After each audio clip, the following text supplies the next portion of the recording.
নমস্কার,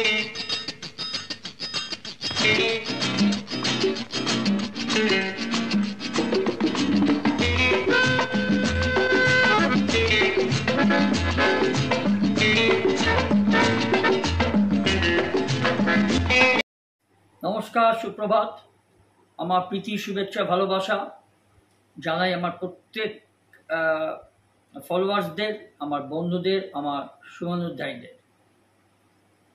আমাদের দেশে সেরকম কড়া আইন থাকলে এই পণ নেওয়া, মানে ডাউরি দেওয়া, ডাউরি নেওয়া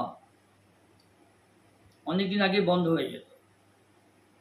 কড়া আইন, কোনো ছেলের বাবা যদি মনে করে না আমি খুব কোটিপতি বাড়িতে বিয়ে দিচ্ছি, আমি নিজেও বড় ব্যবসায়ী, আমার পণের কী দরকার, যদি মেয়ের বাবা মনে করে তার মেয়েকে দেবে, আমার ছেলেকে দেওয়ার দরকার নেই।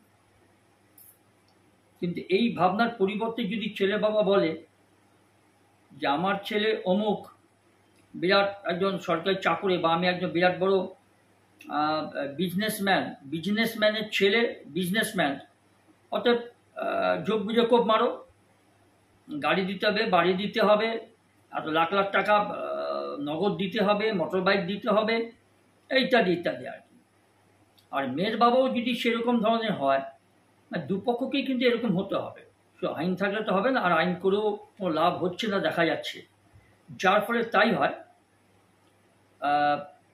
এই ধনী দরিদ্রের কথা, গরিবদের কথা ছেড়ে দিন, জন্মজুদের কথা ছেড়ে দিন, আমি ওই বিত্তশালী বা উচ্চ মধ্যবিত্তদের কথা বলছি। তাদের আবার মেয়ের বাবা ভাবে যে আমাকে একটু ফুটানি দেখাতে হবে তো সমাজে, আমার এত পয়সা আছে, আমি একজন নামকরা পয়সাওয়ালা মানুষ, তো একটু লোকজনকে ডেকে, মানে হাজার হাজার লোককে ডেকে একটু খাইয়ে দিই, আর পারলে বিদেশে গিয়েও বিয়ে দিয়ে দিই। আর তারপরে বিয়ে হয়ে যাওয়ার পর ধরুন ডাউরি বা যৌতুক দিয়েছে ছেলের বাড়িতে, ওরা যা দাবি করেছে, আরও বেশি কিছু দিল আমার মেয়েকে সুখে রাখার জন্য। এটা কখনো হয় সম্ভব? ছেলের বাড়ি যদি সেরকম ভদ্র হয়, বলবে আপনি আপনার মেয়েকে দিন, আর আমার তো অর্থের কোনো অভাব নেই, আমি এটা ভাবা উচিত, বলার নয়, ভাবা উচিত। তারপরেও দেখুন ঘটছে এগুলো। আমি সেই ব্যাপারেই বলছি যে পণ দেওয়া এবং পণ নেওয়া দুজনেই কিন্তু অপরাধী। দুপক্ষকেই জেলে ঢুকিয়ে দেওয়া উচিত। মেয়েটা অবশ্য ওই পণের জন্য হয়তো পিটিয়ে মেরেই দিল, বা গায়ে আগুন দিয়ে দিল, বা নিজে আত্মহত্যা করলো মেয়ে, অত্যাচার সহ্য করতে না পারে, সেটা তো কিছু করার নেই। তো সেই জন্য সেটা একটা মাথায় এদের রাখা উচিত, কিন্তু রাখে না কেউ। যেরকম ছেলের বাবা, আমার মেয়ের বাবাও সেই ফুটানি আছে, একটু আগে বললাম আমি, আমার মেয়েকে বিয়ে দেব, পাড়া প্রতিবেশী দেখবে, আমার একটু ইজ্জত বাড়বে সমাজে, যে মেয়েটাকে কোথায় দিচ্ছে, কী বাড়িতে দিচ্ছে, তার পরিণতি কী হবে, সেটা তো হলো না। হলো কি হলো না, যার ফলে যা পরিণতি হয় তাই হলো। তা সেই জন্যই আমি এই প্রসঙ্গে একজনের কথা বলবো। তিনি কি করেছেন জানেন, যে রীতির এই যে নিয়ম, পণ চাইতে হবে আর পণ দিতে হবে, সে ছেলে কেউ কটা হোক বা না হোক, অভাব থাকুক বা না থাকুক, ঝোপ বুঝে কোপ মারতে হবে। অথচ মেয়েটাকে নিয়ে সারা জীবন সংসার করবে কিন্তু স্বামী। তা এই ধরনের পরিবেশ থেকে রক্ষা পেতে কড়া আইন তো অবশ্যই দরকার, কিন্তু কড়া আইন করেও কি লাভ আছে? ছেলের বাবা মা বা মেয়ের বাবা মা যদি ঠিক না হয়, আইনকে যদি এই বৃদ্ধাঙ্গুল দেখায়,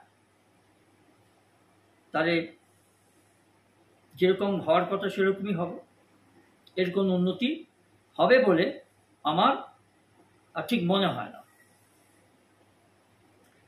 সেই জন্য একজন অল ইন্ডিয়া ক্ষত্রিয় মহাসভার একজন মানে হোমরা চোমরা কি বলেছেন, তিনি বলেছেন যে রীতির বিপরীত স্রোতে হেঁটে আহ্বান অল ইন্ডিয়া ক্ষত্রিয় মহাসভার। তিনি কি বলছেন? তিনি বলছেন যে আর অর্ধেক আকাশ হয়ে থাকলে হবে না, এবার পুরো আকাশই হতে হবে। কারণটা একটু বুঝতে হবে, আমি ধাপে ধাপে আসছি। যে বিয়ের পরে মেয়েদের নিরাপদ দেখতে চাইলে হাতে তুলে দিতে হবে অস্ত্র, আর চলতি রীতির উল্টো পথে হেঁটে বার্তা অল ইন্ডিয়া ক্ষত্রিয় মহাসভার প্রেসিডেন্ট ঠাকুর কাওয়ার অজয় প্রতাপ সিং এর। উনি ক্ষত্রিয় মহাসভার একজন বলতে গেলে প্রেসিডেন্ট, নাম হচ্ছে ওনার। এই কথাগুলো বলেছেন একটা মিটিংয়ে, সেটা বিস্তারিত আমি আসবো পরে। উনি বলছেন যে নাম হচ্ছে বেশ বড় নাম, ঠাকুর কাওয়ার অজয় প্রতাপ সিং। ঐতিহাসিকভাবে ক্ষত্রিয়রা যোদ্ধা হিসেবে পরিচিত, আর সেই ঐতিহ্যের যেন প্রতিফলন ধরা পড়ল ঠাকুর সাহেবের কথাতে। আর রবিবার উত্তরপ্রদেশের বাগপথে ঠাকুর সম্প্রদায়ের এক বিরাট জমায়েতে তিনি বলেন যে বিয়ের সময় পণ দেওয়া বন্ধ করুন, সোনা রূপা টাকা দিয়ে কি হবে, নয় সেসব পরে রাস্তায় বেরোলে দুষ্কৃতীরা হামলা করবে, আর না হলে শ্বশুরবাড়ি আমাদের মেয়েদের চাপ দেবে আরও টাকা পয়সা গয়নাগাটি বা দামি কিছু চেয়ে। তো স্বাভাবিক কথা, ছেলের বাড়ি যতই পয়সা হোক, যখন দেখে নেবে যে মেয়ের বাড়ি বেশ পয়সাওয়ালা, চোখ বুঝে খুব মজা। আর না মিটলে পাওয়ার পরও, যথেষ্ট পাওয়ার পরও এত নির্দয়, এত নিষ্ঠুর, মেয়েটাকে মেরে দেয়, নিজের বউকে মেরে দেয়, নিজের বৌমাদের মেরে দেয়। এইটুকু চিন্তা করে না যে আমার বৌমাটা তো সংসারটা ভালো মতো করছে, সংসারের জন্য উদর পরিশ্রম করছে, একটা সামান্য টাকা, আমার তো অভাব নেই। এগুলো কজন চিন্তা ভাবনা করে? তাই ভাবলাম এটা একটু আমি আপনাদের সঙ্গে একটু শেয়ার করি। খুব দুঃখজনক ঘটনা যে পণ না পেলে, যথেষ্ট দেন বাবা, তার সাধ্যমতো দেন। আমি ধনশালী বিত্তশালী পরিবারের কথা ছেড়ে দিলাম, যারা সরকারি চাকরি বা সামান্য মধ্যবিত্ত পরিবার, মেয়ের সুখের জন্য তারা দেন, পণ দেন ছেলের দাবি মতো, আইন বিরুদ্ধ কাজ জেনেও করেন, মেয়েটা সুখে থাকবে। কিন্তু পরবর্তীকালে দেখা যায় কি জানেন, খুব দুঃখজনক ঘটনা, মেয়ে সুখে থাকে না, মেয়ে হয় আত্মহত্যা করে, না মেয়েকে পিটিয়ে মেরে দেয় অথবা পুড়িয়ে মেরে দেয়। তারপরে কেস কাটিয়ে মামলা মোকদ্দমা, সে তো পরের ব্যাপার, চিন্তাভাবনা থাকে আবার আরেকটা জায়গায় বিয়ে দেবো, জৈসা বাবা মা ऐसाই বেটা। আর এই জন্য যেটা উনি বলেছেন যে এই যে এত জিনিসপত্র পেলে অত্যাচার করবে, মেরে ফেলবে, তারপরেই হুঙ্কার, যার যেমন সামর্থ্য অস্ত্র তুলে দিন মেয়ের হাতে, নিজেকে রক্ষা করতে তা প্রয়োজন হবে, দুটো ছোরা, তলোয়ার বা রিভলভার, চলতে পারে সবই। আর এইসব কথা শোনা মাত্রই হাততালির বন্যা বয়ে যায় ওই জনসভায়। এটা ঠিক নয়। ব্যক্তিগতভাবে ছোড়া, রিভলভার, আগ্নেয়াস্ত্র তুলে দিতে হবে মেয়ের হাতে, আর মেয়ে ওটা শ্বশুরবাড়িতে নিয়ে গিয়ে রাখবে, এটা সম্ভব? এটা সম্পূর্ণ আইন বিরুদ্ধ, বেআইন। এইভাবে আপনি একটা মেয়ে তার জীবন রক্ষা করতে পারবে? একটা শ্বশুরবাড়িতে ধরুন লোকসংখ্যা বেশি, মেয়ে তো একা, সে একটা ছুরি দিয়ে একটা রিভলভার নিয়ে দুজনকে মারলো, তারপরে নিজেও তো জেলে যাবে, লাভটা কী হবে? না, এইভাবে সমস্যার সমাধান হবে না। তবে এইসব ঘটনার পর ওই একটা মামলাকে যদি 10 বছর চালিয়ে দেওয়া যায়, তার পরিবর্তে প্রমাণিত হলে 1 মাসের মধ্যে ওই মেয়ের শ্বশুরবাড়ির অপরাধীদের একটা চূড়ান্ত শাস্তি দিতে হবে।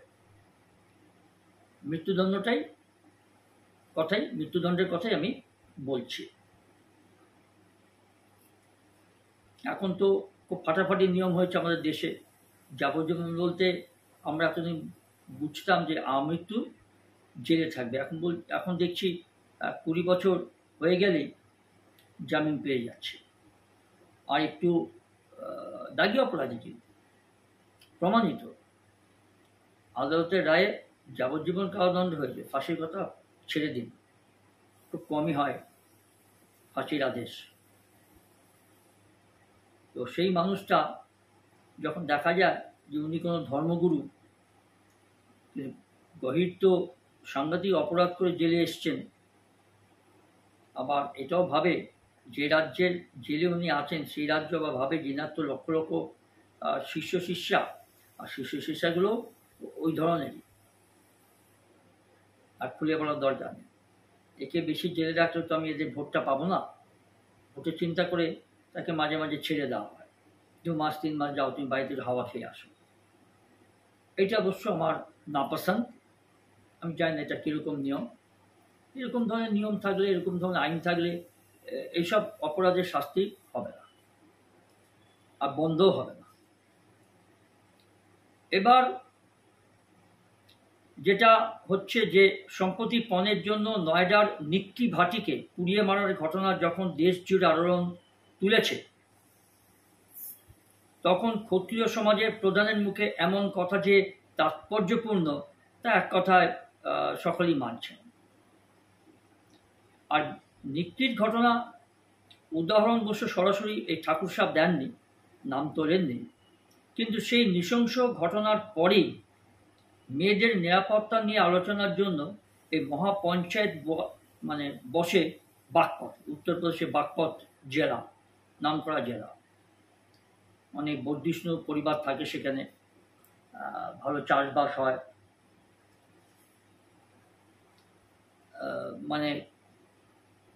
টুকটাক কলকারখানা আছে, বর্ধিষ্ণু জায়গা। আর সেই সময় তিনি বলেন যে পুরনো প্রথা ভুলে মেয়েদের সুরক্ষার কথা আমাদের আগে ভাবতে হবে না। কথাগুলো তিনি খুব একটা খারাপ বলেননি, ভালো বলেছেন। এবং তিনি ক্ষত্রিয় সমাজে উত্তরপ্রদেশ, বিহার, এগুলো তো জাতপাতের খুব খেলা। আমি বিহারে 6-7 মাস থেকে এলাম, দেখলাম তো, যদি সে দলিত পর্যায়ে ডাক্তার হয় তাহলে উচ্চবর্ণের রোগী মরে যাবে, দলিত সম্প্রদায়ের ডাক্তারের কাছে চিকিৎসার জন্য যাবে না, ভাবতে পারেন। আবার দলিত রোগী সে ডাক্তার খুঁজবে তার সমধর্মে, দলিত ডাক্তার খুঁজবে, সে উচ্চবর্ণের ডাক্তারের কাছে যাবে না। চিকিৎসার ক্ষেত্রে জাত এবং পাত, এটা আপনি শিক্ষা দিয়ে বোঝাতে পারবেন? এটা পাল্টাবে না। এখন এই যে মানসিকতাটা কিভাবে এলো সেটা আমি আপনাকে কিভাবে বলবো, এটা আপনারা বিচার করবেন, আর আমাদের দেশের আইন ব্যবস্থা বিচার করবে। এই কথা প্রসঙ্গে এলো বলে বললাম। আর এই যে মিটিংটা হয়েছিল সেটা কিন্তু হয়েছিল বাগপত জেলা, উত্তরপ্রদেশ তো জানেন জাতপাতের সাংঘাতিক ব্যাপার, জাতপাত ছাড়া ওখানে কোনো কথা হয় না। নিচু জাতের মানুষকে পিটিয়ে মেরে দেওয়া হয়, মহিলাকে ধর্ষণ করা হয়, তার অপরাধ সে মানুষের দ্বারা সৃষ্ট নিচু জাতির মেয়ে বা নিচু জাতির ছেলে। উচ্চবর্ণের কোনো মন্দিরে যেতে পারবে না, পুকুরে চান করতে পারবে না, উচ্চবর্ণের সোসাইটির মধ্যে জল ব্যবহার করতে পারবে না, ইত্যাদি ইত্যাদি ব্যাপার। এরকমভাবে অনেক নৃশংস খুন হয়েছে। সেই রাজ্যের, সেই বাগপত জেলার ঠাকুর সম্প্রদায় উচ্চবর্ণ, তাদের নেতার মুখে যদি এরকম একটা মোটামুটি নিধান শোনা যায়, এটা যে নিয়ে এই অস্ত্রশস্ত্রের কথা বাদ দিয়ে যেটা বলেছেন সেটা ছাড়া যেটা বলেছেন, পণ নেওয়া আর পণ দেওয়াটা বন্ধ করতে হবে, এটা মোটামুটি একটা খুব ভালো কথা উনি বলেছেন। আর তিনি যেটা বলেছেন যে পণ প্রথার তীব্র নিন্দা করে তার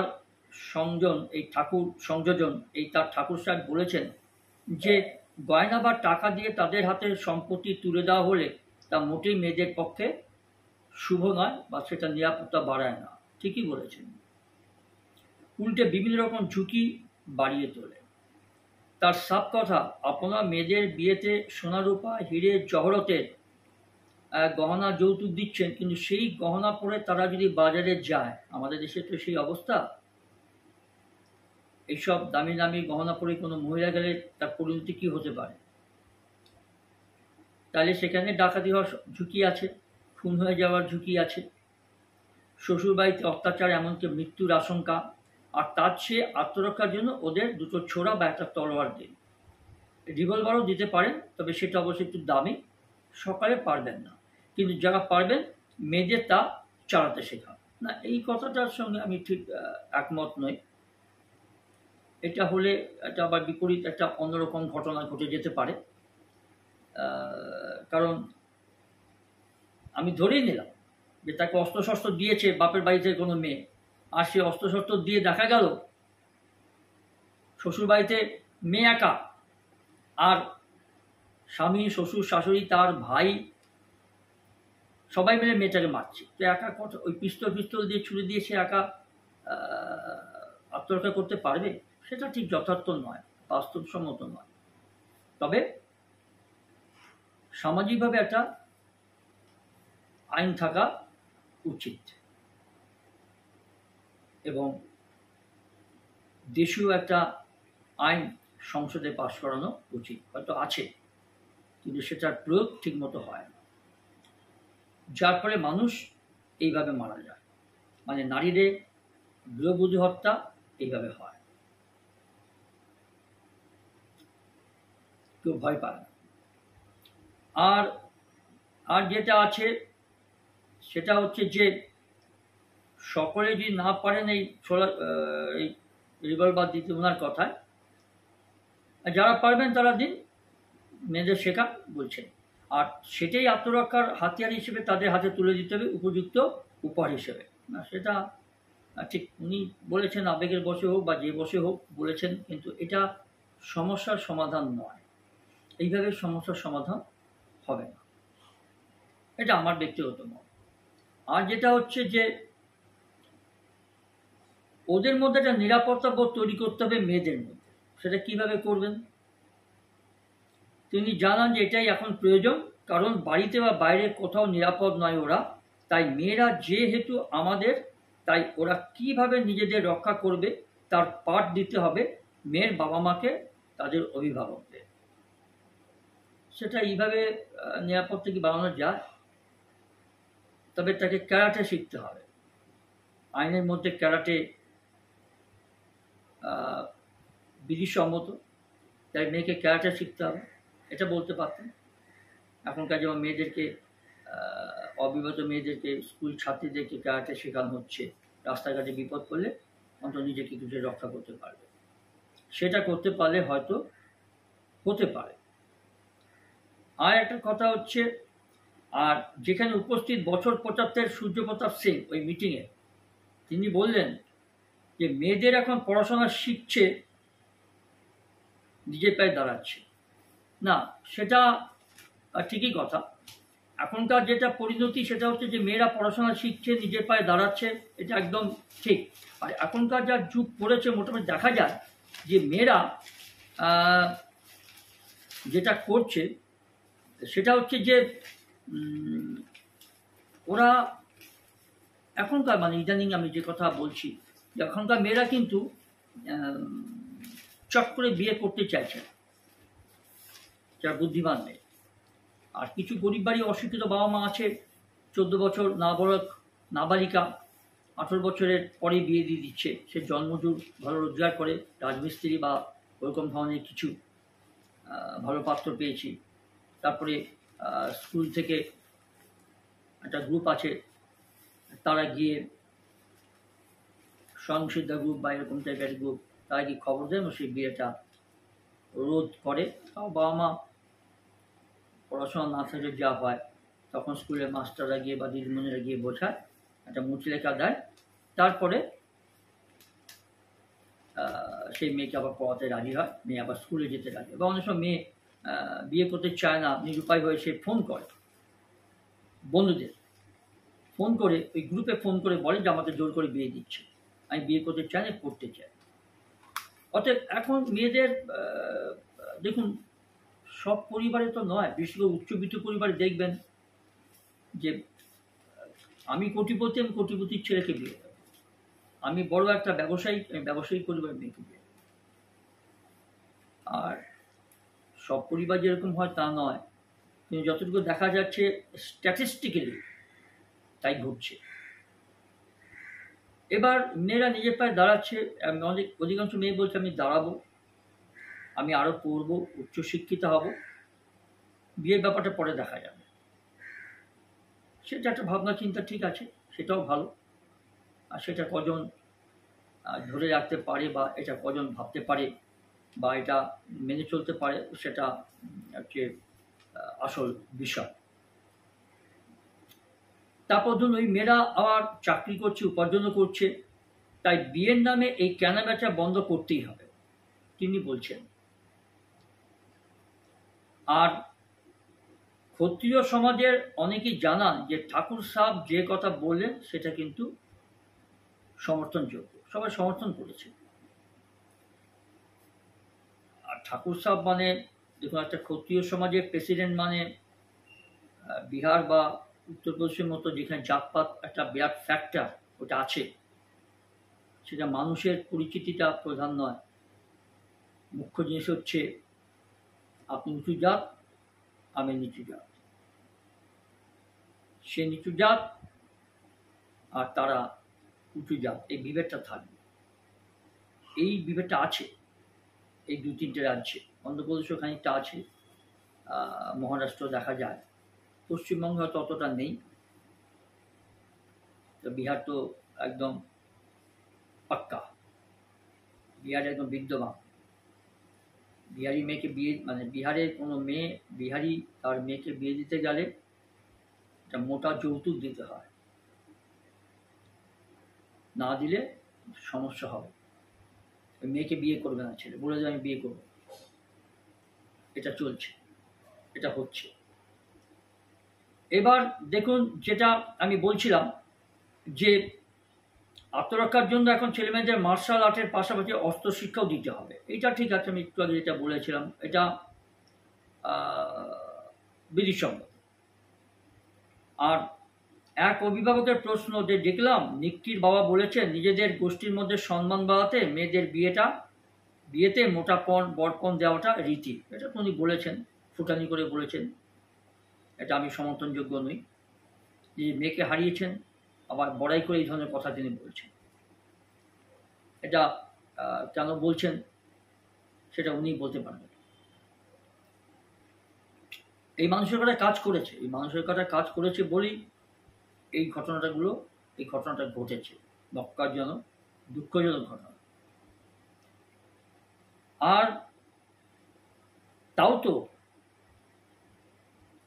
তো কি বলছেন উনি, যে এই মেয়েদের এই বিয়ে মোটাপণ দিয়ে কোটি কোটি টাকা দিয়েও মেয়েটাকে তো হারাতে হলো।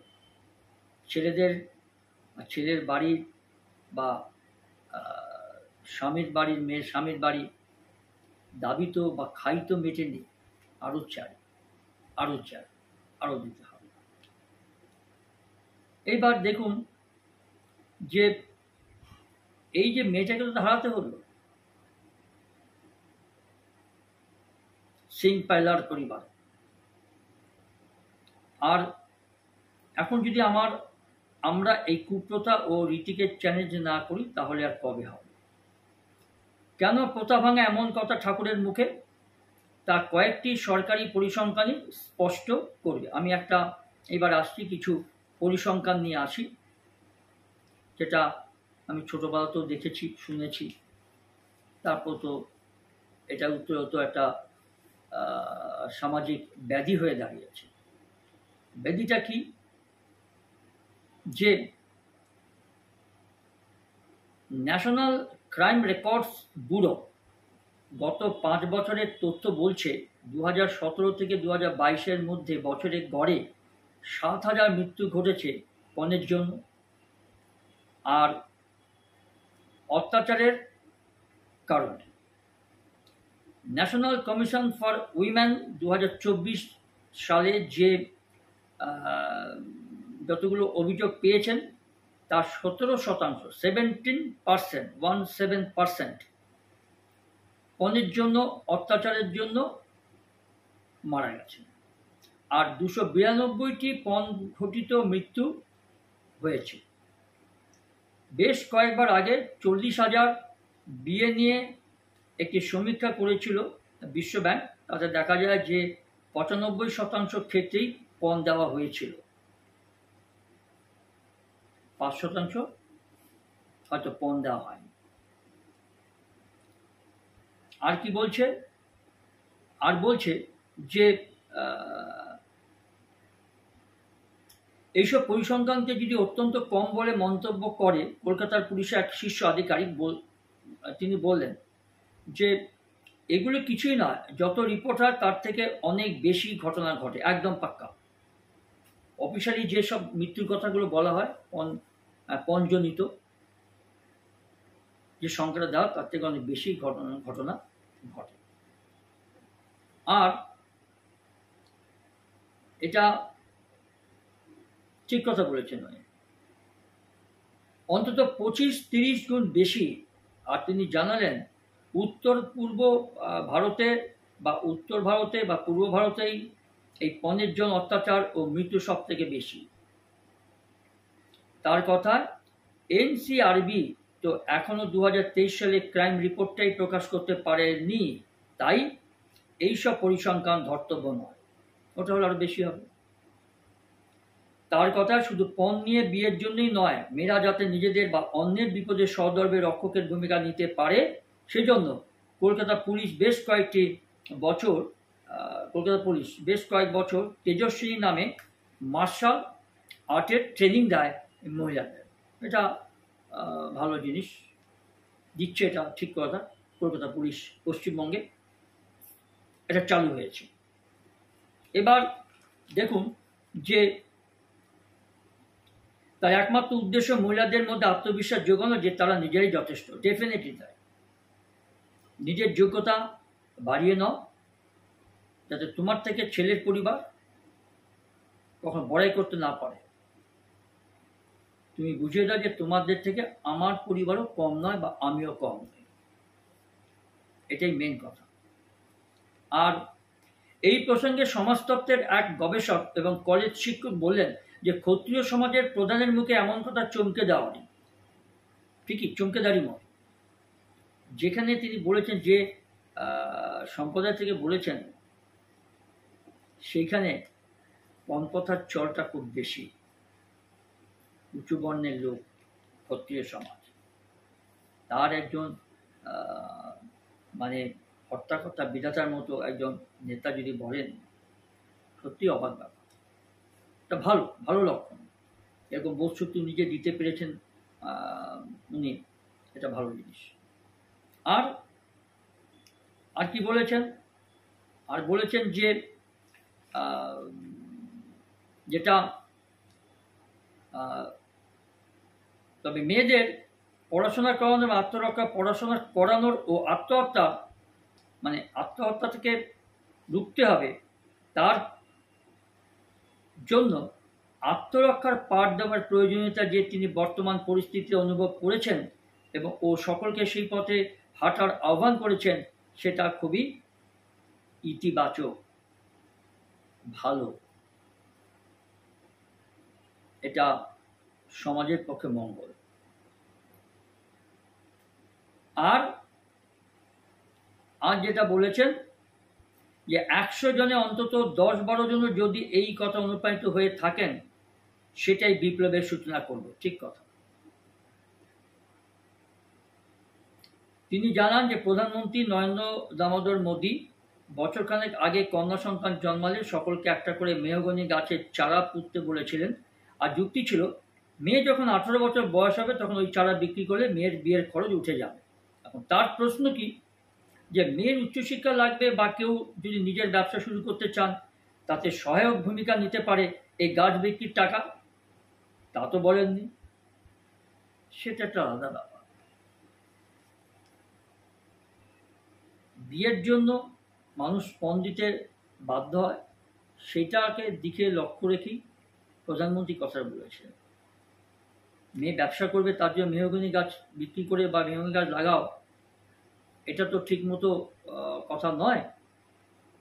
উনি বলেছেন বিয়ের যে টাকাটা বেশি খরচ হয়, মেয়ে ব্যবসা করবে কি মেয়ে চাকরি করবে বা মেয়ের অন্য কিছু করবে, পড়াশোনা করে, তার জন্য তুমি মেহগনি গাছ লাগাও, সেটা তো মুখ্য বিষয় নয়। বিষয় হচ্ছে বিয়েতে তাকে খরচা করতে হয় মেয়ের বাবা মাকে, সেটা করে চিন্তা করেই তিনি কথা বলেছেন।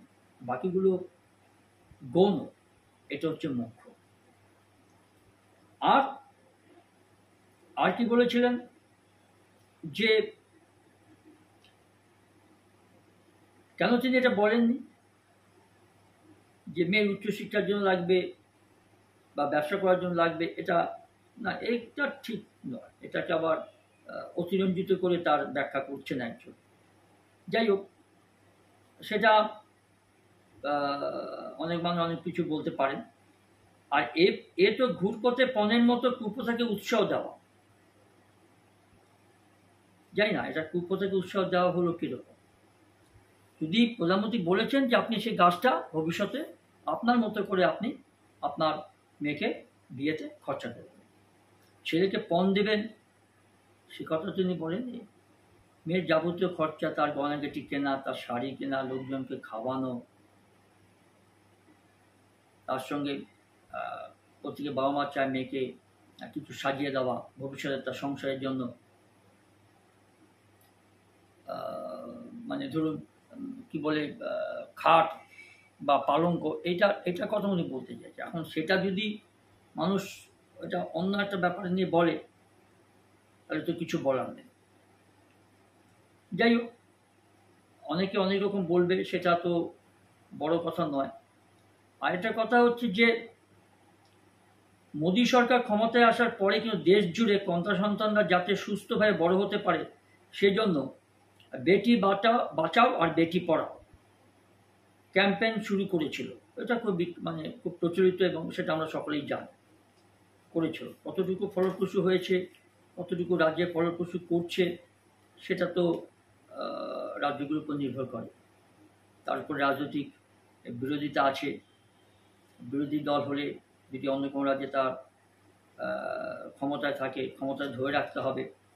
কেন্দ্রীয় সরকার সব কথা শুনলে চলবে না, তাহলে আমরা ভোট ব্যাংক মারা যাবে, তাহলে আমাকে কেউ ভোট দেবে না, আমি তো আর নীল গাড়ি লাল গাড়ি চড়তে পারবো না, ক্ষমতার আস্ফলন করতে পারবো না, দেখাতে পারবো না, তাই তো সব সেন্ট্রাল গভর্নমেন্ট বা মোদিজি সব ভোট নিয়ে নেবে, লাভের ভোট তো পিঁপড়ে খেয়ে যাবে। এসব বিরোধী পক্ষের রাজ্যের যারা কেন্দ্রীয় সরকারের দলের ক্ষমতায় নেই, বিরোধী পক্ষ ক্ষমতায় আছে, তাদের রাজ্যের মুখ্যমন্ত্রীরা বা সেই ক্ষমতাসীন রাজনৈতিক দলরা এগুলো চিন্তা করতে পারে।